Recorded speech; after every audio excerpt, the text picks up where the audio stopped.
علیکم ورحمۃ اللہ وبرکاتہ۔ سیف علی قریشی یوٹیوب چینل میں آپ کو ویلکم۔ آج جو موضوع بحث ہے یا جو آپ کو چیز ایک انٹروڈیوس کرنی ہے دیٹ از سورہ قاف۔ سورہ قاف 50واں سورہ کلام پاک کا 45 یعنی کہ 45 آیات پر مشتمل مکی سورہ مبارکہ ہے، یعنی کہ ہجرت سے پہلے نزول ہوا۔ قاف کی ٹوٹل عددی قیمت 100 ہے علم العداد میں، اور تمام حروف میں سب سے زیادہ جلیل القدر مانا جاتا ہے قاف، شیپ کے حساب سے بھی اور اپنی طاقت کے حساب سے بھی۔ دیکھیں جو آخری 4 قل اللہ پاک نے عطا فرمایا ہے، یعنی کہ قل یا ایھا الکافرون، قل هو اللہ احد، سورہ اخلاص، سورہ فلق اور سورہ ناس، یہ قاف سے سٹارٹ ہوتی ہیں۔ تو پتہ یہ چلتا ہے کہ قاف کی جو اپنی شیپ ہے، ایک گولائی میں مشتمل شیپ ہے، اس میں 2 نقطے ہیں، ایک نقطہ آسمانوں کو ریپریزنٹ کرتا ہے، ایک نقطہ زمینوں کو ریپریزنٹ کرتا ہے، اور اس کی جو بذات خود ایک اسپائرل کی سی گولائی کی سی شیپ ہے۔ تو اگر آپ سولر سسٹمز کو سرچ کریں، گوگل کریں، گیلیکسیز میں اسپیشلی سرچ کریں، تو ان کی جو مور اور لیس شیپ ہے گیلیکسی کی، یہ قاف کی شیپ ہے۔ تو قاف اس لحاظ سے زمین آسمان کے جو راز ہیں ان میں بہت ہی ممتاز مقام رکھتا ہے۔ اہل تصوف، اہل باطن، روحانی علوم حاصل کرنے کے جو شوقین ہوتے ہیں یا جو اس ڈگر پر بہت زیادہ ایڈوانس سٹیجز پر ہیں، ان کو پتہ ہے کہ قاف کی کیا قدر و منزلت ہے، کیا اہمیت ہے۔ اب اس سورہ مبارکہ یعنی کہ سورہ قاف کا جو آغاز ہے یہ قسم سے ہو رہا ہے۔ قاف حروف مقطعات کا ایک حصہ قاف، جیسے یاسین ہے، الف لام میم ہے، الف لام میم را ہے، ہا میم عین سین قاف ہے، تو اس طرح سے قاف بھی حروف مقطعات میں ہی شامل ہوتا ہے، یعنی کہ وہ الفاظ جن کی کوئی بظاہر میننگ نہیں ہے، لیکن یہ کہ ان کا بڑا گہرا تعلق ہے قرآن کی باطنی میننگز کے ساتھ۔ تو حروف مقطعات میں سے قاف والقرآن المجید، قرآن مجید کی قسم ہے۔ اب کس بات پر قسم کھائی جا رہی ہے؟ وہ سورہ مبارکہ کا جب آپ مضمون پڑھیں گے تو آپ کو اندازہ ہو جائے گا کہ اللہ پاک نے کن کن چیزوں کی بیس پر اس سورہ مبارکہ کے آغاز میں ہی قسم کھا لی ہے۔ لیکن جو بیسک اس میں کانفرنٹ کیا ہے اللہ پاک نے کفار کو کہ کیا تم کو یہ بات میں بڑی عجیب معلوم ہوتی ہے کہ تم مرنے کے بعد زندہ نہیں ہو سکتے ہو، تو ساتھ ہی ساتھ اللہ پاک نے بے انتہا زمین اور آسمان کی بڑی بڑی نشانیوں کی طرف توجہ مبذول کرائی ہے جو وقت کے کفار تھے، جو اس بھی دنیا کے کفار ہیں، جو رہتی دنیا تک رہیں گے، جو کہ کلام پاک کے معجزات کے قائل نہیں ہیں۔ بہرحال قاف والقرآن المجید کی بہت ساری مشقیں ہیں، بہت ساری اس کے طریقے ہیں پڑھنے کے، اور اس کے فوائد بے انتہا ہیں۔ ایک طریقہ یہ ہے کہ قاف والقرآن المجید اس ایک آیت کو کھلا پڑھا جائے اور اپنی استعداد اور کیپیسٹی ٹرائل بیسس پر چیک کی جائے 7 دن تک، 3 دن تک، کہ آپ میکسیمم کتنا پڑھ سکتے ہیں۔ بعض دوستوں کو جن کو میں نے مشورہ دیا قاف والقرآن المجید پڑھنے کا، اور میں نے خود بھی پڑھا، تو بہت ہی زیادہ حیرت انگیز واقعات کے ساتھ واسطہ پڑا۔ ایسی ایسی خوشبوئیں، منہ میں ذائقے، آنکھوں کے آگے نظارے، خوابوں میں بہت ہی زیادہ مکان لا مکان کی سیر و سفر ہونا، بہت سارا گیلیکسیز میں ٹریول ہونا، یہ ان دوستوں کے مشاہدات ہیں جن کو میں نے پڑھنے کے لیے قاف والقرآن المجید دی تھی۔ تو ان کی میکسیمم کیپیسٹی انہوں نے کہا جی ہم، کسی نے کہا میں 7000 پڑھ سکتا ہوں، کسی نے کہا میں 10000 پڑھ سکتا ہوں، کسی نے 11، میں نے کہا 11000 سے زیادہ نہیں بڑھنا، ورنہ اس کا جو وزن ہے وہ اعصاب پر آ جائے گا۔ یہ ایک طریقہ ہوتا ہے کہ روحانیت میں کہ بہت زیادہ ہیوی نہیں کیا جاتا طالب علم کو۔ بہرحال جن صاحبان کو روحانیت حاصل کرنے کا شوق ہو، تو روحانیت میں سب سے پہلی جو چیز ہے وہ ہے ارتکاز توجہ۔ تو ارتکاز توجہ کے لیے بہت سارے حکمان ہیں، عالم دین نے، لوگوں نے شمع بینی کی مشقیں کروائی ہیں، کسی نے ڈاٹ بینی کی مشق کروائی ہے، کسی نے کوئی اور سانس کی مشق، تصور کی مشق، نور کے دریا کا تصور، نیلی روشنی کے دریا کا تصور، اس طرح کے بے انتہا تصورات کرائے جاتے ہیں۔ لیکن روحانیت میں جو نظر ہے اس کی اہمیت بے انتہا سینٹرل ہے، فوکل پوائنٹ ہے وہ آپ کی نظر ہے، جہاں سے بیسک تصورات جنم لیتے ہیں۔ تو نظر کے مرکوز کرنے کے لیے اس کی جو مشق ہے وہ میں آپ سے اینڈ میں شیئر کرتا ہوں، لیکن اس سے پہلے اس کے کچھ مشاہدات اور چیزیں ہیں جو کہ آپ کو بتاتا چلوں۔ بہت عرصہ پہلے ایک صاحب سے ملاقات ہوئی تھی، تقریباً یہ بات ہے 1998-99 کی، کراچی سے باہر کسی صاحب سے میری ملاقات ہوئی کہ جنہوں نے اس زمانے میں اس سورہ مبارکہ کی طرف میری توجہ مبذول کروائی، وہ خود بھی اہل تکوین میں سے تھے، کیونکہ ان کے ساتھ یہ ہوتا تھا کہ فون کرتے تھے کہ میں آ رہا ہوں، اور چند لمحوں بعد، اس زمانے میں موبائل وغیرہ فون کا تو اتنا زیادہ رواج نہیں تھا، فرماتے تھے کہ میں ایک شہر میں ہوں، وہاں سے میں آپ کے لیے نکلا ہوں ملنے کے لیے، تو دوسرے ہی لمحے، یعنی کہ گھر سے جب ہم باہر جاتے تھے تو وہ باہر کھڑے ہوئے ٹہلتے ہوئے ملتے تھے. ہم نے کہا ابھی تو آپ نے فون کیا تھا کہ آپ آ رہے ہیں اور اب آپ یہاں پر موجود ہیں. تو پھر ہنس کے جو ہے وہ کہتے تھے کہ منہ پر ایسے کر کے انگلی رکھ دیتے تھے. میں نے کہا آپ کیا پڑھتے ہیں؟ مجھے کیونکہ اندازہ ہو گیا تھا کہ نارمل نہیں ہے، معاملہ کچھ اور ہے. تو کہتے تھے بیٹا میں قاف والقرآن المجید پڑھتا ہوں. میں نے کہا کس تعداد میں پڑھتے ہیں؟ اس دن بہت ہی زیادہ کسی اس میں تھے، موڈ میں تھے، تو فرمانے لگے کہ میں کھلا پڑھتا ہوں. تو میں نے کہا یہ کیوں پڑھتے ہیں؟ کہتے ہیں ہماری ڈیوٹیاں ہیں، لگتی رہتی ہیں، اب اس سے زیادہ ہم کچھ نہیں بتا سکتے. 71 کی جنگ میں بھی ہم شریک تھے، اور تمہارا جو کراچی ہے اس پر، اور سندھ میں ایک شہر ہے سکھر، وہاں پر سکھر اور روہڑی کو ایک پل جو ہے وہ بیچ میں ملاتا ہے، اٹس کالڈ لینسڈاؤن برج. تو یہ ان دو مقامات پر ان کی ڈیوٹی لگی ہوئی تھی. اہل تکوین میں سے تھے. ایڈمنسٹریٹو جو اللہ پاک نے لاز بیان کیے ہیں سورہ قاف میں، یہ ان کے بہت زیادہ عامل تھے. تو کہہ رہے تھے کہ ایک ایسا بم بھی ہم نے پکڑا ہے جس سے دیکھو ہمارا پورا ہاتھ جل گیا، یوں کر کے دکھایا کہ ہم نے بم پکڑا تھا، کراچی پر پھینکا گیا تھا اور تمہارے وہ پل کو تباہ کر رہے تھے، انڈین جہاز آئے تھے تو ہم نے وہاں پر ان کو پکڑا تھا. میں نے کہا کیسے پکڑا تھا آپ نے؟ تو فرمانے لگے کہ ان باتوں کو چھوڑو، بس وہ ہم ہاتھ اونچا کرتے تھے وہ خود ہی پکڑ لیتے تھے، جیسے ہم لڈو کھا رہے ہیں، آسمان سے اللہ میاں لڈو بھیج رہے ہیں، وہ اس قسم کی گفتگو کرتے تھے. تو جو لوگ ہوتے تھے وہ کہتے تھے یہ ایسے ہی مجذوب ٹائپ ہیں، کوئی ہیں جو بھی ہیں. تو اپنی وفات سے کوئی 7 یا 8 دن پہلے دوبارہ ملے مجھ سے، کہہ رہے تھے کہ یہ جو قاف والقرآن المجید ہے، کہتے ہیں ہم تو یہاں سے ابھی جا رہے ہیں. میں نے کہا کہاں جا رہے ہیں؟ کہتے ہیں ہماری ڈیوٹی کہیں لگ گئی ہے، ہم بڑے صاحب کے پاس جا رہے ہیں. میں نے کہا پتہ نہیں کیا بات ہے، کیا کوئی طبیعت وغیرہ خراب ہے یا کوئی جاب واب بھی کرتے تھے کسی سرکاری محکمے میں، تو میں سمجھا ٹرانسفر ہو رہی ہے. تو تھوڑے دن بعد، یعنی کہ 6-7 دن بعد پتہ چلا کہ ان کا جو ہے وہ جنازہ پڑھا جائے گا. بہرحال وہ تو روانہ ہو گئے، لیکن جاتے جاتے مجھے سورہ قاف کی یہ آیت ضرور دے گئے جو کہ میں نے اس وقت اسٹارٹ کی تھی پڑھنا. لیکن اس سے پہلے انہوں نے تاکید ضرور کی تھی کہ اگر کشف القبور کرنا ہو یا اپنا پیغام کسی وسیلے کے بغیر دوسرے ذہن تک پہنچانا ہو، جو کہ آج کل بڑا کامن ہو گیا، ٹیلی پیتھی کی جو بھی لوگ مشقیں کرتے ہیں تو وہ اپنا پیغام ٹرانسمٹ کرنے میں کامیاب ہو جاتے ہیں.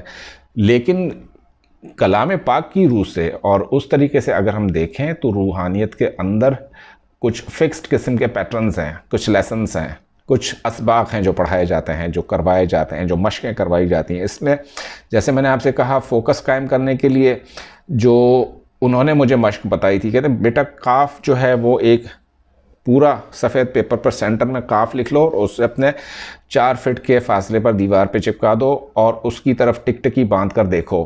کتنی دیر دیکھ سکو گے؟ میں نے کہا 15 منٹ، 20 منٹ، آدھا گھنٹہ، اس سے زیادہ میں کیا دیکھ سکوں گا؟ تو کہتے نہیں تم 45 منٹ تک اس کو دیکھو کسی بھی طریقے سے. میں نے کہا تو اس سے کیا ہوگا؟ کہتے وہ تمہیں خود پتہ چلے گا کہ کیا ہوگا. تو پھر میں نے وہ مشق سٹارٹ کی اور وہ کچھ اس طریقے سے تھی کہ ایک سفید پلین کاغذ کے اوپر دیکھیں جیسے یہ قاف اس طریقے سے لکھا ہوا ہے، تو یہ میں نے دیوار پہ بنا کے چپکا دیا اور تقریباً 4 سے 5 فٹ کے سامنے اس کو میں دیکھنے لگا. دیکھتے دیکھتے دیکھتے ایک وقت ایسا آیا کہ جس چیز کا میں تصور کرتا تھا کہ یہ معاملہ میں اس میں دیکھوں، تو ایک طریقے سے یہ جو تھا یہ حاضرات کے اس میں کام کرنے لگ گیا قاف. تو پھر مجھے ملے کہ تو نے مشق اسٹارٹ کی ہے؟ میں نے کہا میں نے کی ہے. میں کہ کیا دیکھتا ہے؟ میں نے کہا یہ چیزیں نظر آتی ہیں. کہتا ہے ابھی کچا ہے. میں نے کہا کیا کروں پھر؟ کہتا ہے اس کو اور پکاؤ. میں نے کہا تو اور کیا ہوگا؟ کہتا ہے ادھر جاؤ گے. میں کہا واپس آ جاؤں گا ادھر جا کے؟ کہتا ہے ہاں وہ گھوم پھر کے خود آ جاؤ گے، لیکن گھومو گے پھرو گے آؤ گے جاؤ گے، جو بھی تمہیں روحانی طاقت چاہیے ہوگی یہ قاف سے ملے گی. یہ اتنی بڑی جو ہے وہ قاف کے اندر اسرار ہے، اس میں رموز ہے. تو آپ لوگ چاہیں تو یہ مشق کر سکتے ہیں، میری طرف سے اجازت ہے. کیونکہ یہ آنکھوں کی فوکس، کنسنٹریشن اور ذہنی آپ کا جو ارادہ ہے نا، یہ ارادے کی ٹوٹ پھوٹ، یکسوئی نہ ہونا. ڈپریشن کیسے پیدا ہوتا ہے؟ جب ارادہ ٹوٹ پھوٹ کا شکار ہوتا ہے، انسان ایک ارادہ کرتا ہے، تھوڑی دیر بعد وسوسہ آ جاتا ہے، پھر وہ دوسری جگہ اس کا ذہن چلا جاتا ہے، مطلب شک آ جاتا ہے. تو شک کو ختم کرنے کے لیے، سنگل مائنڈ ہونے کے لیے، ارادے کی پختگی اور مضبوطی کے لیے قاف کو جو ہے نظروں کے سامنے ہمیشہ رکھیں۔ پھر جن کچھ دوستوں کو پتہ تھا کہ یہ کچھ اس قسم کی وہ کرتا رہتا ہے تجربے، تو انہوں نے کسی کو میرا نمبر دے دیا کہ جی تم اس سے بات کرو۔ وہ چھوٹا سا بچہ تھا، کوئی 12 سال کا ہے، 13 سال اس کی عمر تھی۔ اس کا کچھ دن پہلے میرے پاس فون آیا کہ تقریباً یہ بات ہے، سمجھ لیں کہ یہ جون یا جولائی اسی سال کی بات ہے، کہ کہنے لگا کہ انکل مجھے خزانے کا جو ہے وہ آپ وظیفہ بتا دیں، خزانہ حاصل کرنے کا۔ میں نے کہا خزانہ حاصل کرنے کا مطلب کیسے، مطلب خزانہ حاصل کرنے کا کیا؟ پھر میں نے کہا کہ اچھا ٹھیک ہے تم ایک کام کرو، کر لو گے؟ کہنے لگا ہاں۔ میں نے کہا اس تعداد میں جو ہے یہ پڑھو بیٹھ کے قاف والقرآن المجید۔ مجھے بھی نہیں پتا تھا کہ یہ میں کیا دے رہا ہوں، یا میں جو اجازت انہوں نے مجھے دی تھی اس کے تھرو میں نے ان کو اجازت دی۔ میں نے کہا بیٹا تم یہ پڑھو، کیونکہ نابالغ بچہ تھا۔ میں نے کہا کہ کسی مستی میں رنگ میں آ کر پوچھ رہا ہے، تو کہتا ہے کہ اس سے مل جائے گا خزانہ؟ میں نے کہا ہاں مل جائے گا، پہلے تم کلام پاک پورا کرو اور پھر جو ہے وہ اس مشق میں آؤ۔ کہتا ہے وہ میں نے کر لیا ہوا ہے پورا، اور میرا پہلا پارہ جو ہے میں اب حفظ بھی کر رہا ہوں۔ میں نے کہا اچھا ٹھیک ہے، پھر یہ مشق اسٹارٹ کرو۔ تو وہ پڑھنا شروع کیا، خاص ترتیب سے اس کو پڑھا جاتا ہے۔ تو ایک رات اس نے خواب دیکھا کہ ایک سانپ ہے اور وہ اس سے باتیں کر رہا ہے۔ سانپ جو ہے وہ کرسٹل کلیئر ہے، وائٹ کلر، جو اس کے بیان کے بچے کے بیان کے مطابق ہے کہ کرسٹل کلیئر ہے، باتیں کر رہا ہے۔ اس نے کہا کہ تم خزانے کے دریافت کرنے کے لیے تم نے جو ہے یہ کام شروع کیا ہے، تو سن لو، تمہارے خاندان کا اور تمہارا جو خزانہ ہے یہ انڈیا میں، وہ بتاتا تھا ایک شہر ہے دہرادون ہے، کون سی جگہ ہے وہ یہ بتاتا تھا، کوئی ہل اسٹیشن ہے غالباً۔ تو کہتا تھا کہ یہاں پر 60 فٹ نیچے کھدائی کرو گے تو ایک شیر شاہ سوری یا کسی پتہ نہیں کون سے بادشاہ کا انہوں نام اس سانپ اس کو بتا رہا تھا کہ اس کے زمانے کا ایک خزانہ ہے جو یہاں پہ دفن ہے اور یہ تمہارے خاندان کے کام آئے گا۔ وہ آیا بتانے مجھے خواب۔ میں نے کہا کہ تم عمل کنٹینیو کرو اور اس سے شہر کا نام پھر سے کلیئر معلوم کرو، کیونکہ وہ پروناؤنسیشن صحیح نہیں کر رہا تھا۔ تو دوسری رات انہوں نے پھر اسے خواب میں دیکھا اسی سانپ کو، تو اس سے پوچھا کہ یہ شہر کون سا ہے، کس جگہ پر ہے؟ کہتا ہے تم وہاں نہیں پہنچ سکتے، کیونکہ یہ تمہارے اور ان کے جو معاملات ہیں، اگر تم نے وہاں پہنچ کر کھدائی شروع کر دی تو تمہاری جان کو خطرہ ہے۔ پھر آیا میرے پاس بتانے، میں نے کہا یہ جھوٹ بول رہا ہے، تم اس کو بولو کہ میری جان اللہ کے ہاتھ میں ہے، مجھے کوئی خطرہ نہیں ہے کسی چیز سے۔ البتہ یہ ضرور ہے کہ چونکہ انڈیا الگ ہے، پاکستان الگ ہے، دونوں اینمی اسٹیٹس ہیں، تو وہاں پر کیا زمانے تھے کہ ایک ہی ملک ہوا کرتا تھا، اب اینمی اسٹیٹ ہے تو وہاں پر ہم نہیں جا سکتے، تو تم کوئی ایسا کام کرو کہ یہ خزانہ زیر زمین تمہارے علاقے میں آ جائے۔ کیونکہ یہ جو بچہ تھا اس کا تعلق بلوچستان سے تھا، جس کو میں نے وظیفہ دیا تھا، بلوچستان کے ایک پسماندہ علاقے سے ان کا تعلق، ان کا گاؤں۔ تو میں نے کہا اس کو بولو کہ اس کو یہاں موو کر دے، ایسے کر کے وہاں سے خزانہ ایسے موو ہو جائے۔ تو تیسری رات چوتھی رات پھر اس نے وہی عمل جاری رکھا۔ تو اس دفعہ جو سانپ کا لہجہ تھا، جو اس کی بات تھی، وہ بڑی دھمکی آمیز بات تھی کہ تم یہ پڑھنا بند کر دو ورنہ تمہاری جان کو خطرہ ہے، کیونکہ جیسے جیسے تم یہ پڑھ رہے ہو قاف القرآن المجید، یہ اوپر آتا جا رہا ہے خزانہ۔ تو اس نے بچے نے کہا، اسے سانپ سے کہا کہ تم جانتے ہو یہ دوسرے ملک میں ہے، میں دوسرے ملک میں ہوں، تو تم اس خزانے کو جو ہے وہ لے کر کوئی اس طرح کا معاملہ کرو کہ یہ پاکستان خزانہ آ جائے۔ تو اس نے کہا سانپ نے کہ اگر یہ خزانہ پاکستان آ گیا تو میری جان کی خیر نہیں ہے، کیونکہ یہ صرف اسی جگہ پر نکلے گا اور اسی آیت کی مدامت سے نکلے گا۔ جس استاد نے جس نے تمہیں یہ پڑھنے کے لیے دیا ہے ان سے میرا سلام کہنا۔ اب ہم جاتے ہیں، ہم نے تمہیں پتہ ٹھکانہ بتا دیا خزانے کا، نکالو یا نہ نکالو وہ تمہارا مسئلہ ہے۔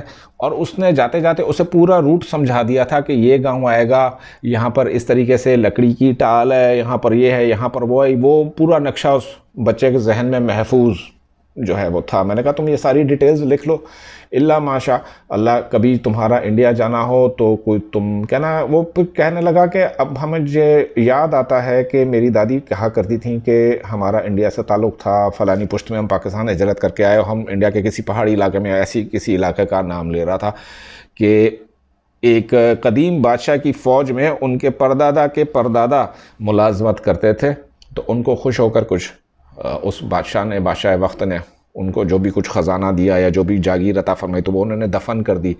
تو وقت کے ساتھ وہ اور بھی زیادہ سینکڑوں سال کے بعد وہ نیچے چلی گئی۔ تو یہ اس کا قصہ تھا کہ قاف والقرآن المجید میں کس قدر تاثیر ہے۔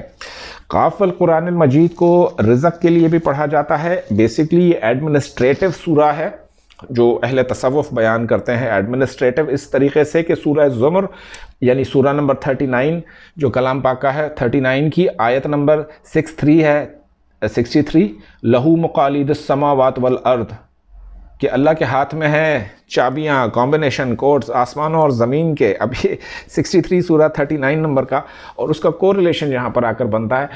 وہاں پر تو ڈیفائن کیا گیا کہ مقالید یعنی کہ چابیاں اللہ پاک کے پاس ہیں آسمان اور زمین کی. یہاں پر کیا ہے قاف والقرآن المجید میں وہ پوری ایڈمنسٹریٹو سیکوینس دی گئی ہے. ایڈمنسٹریٹولی اس کو پروف کیا گیا ہے کہ آپ اپنی زندگی میں کس کس طریقے سے کس چیز کو لے کر آگے بڑھ سکتے ہیں. اللہ کی کائنات میں رازوں پہ سے پردوں میں جھانکنا, بہت زیادہ تحقیق کرنا, گیلیکسیز میں ٹریول کرنا یعنی کہ اپنی گیلیکسی سولر سسٹم سے نکل کر دوسرے سولر سسٹم میں چلے جانا, پھر واپس آ جانا. اور اسی طریقے سے جو لاسٹ چیز ہے وہ یہ ہے کہ جب آپ اس قاف والقرآن المجید کو کھلا پڑھیں گے, میں کوئی پرٹیکولر طریقہ نہیں بتا رہا عوام الناس کے لیے اس سے پڑھنے کے لیے, صرف اتنا بتا رہا ہوں کہ اسے کھلا پڑھا جا سکتا ہے, لیکن میکسیمم پر ڈے جو پڑھنے کی لمٹ ہے 11,000 ہے.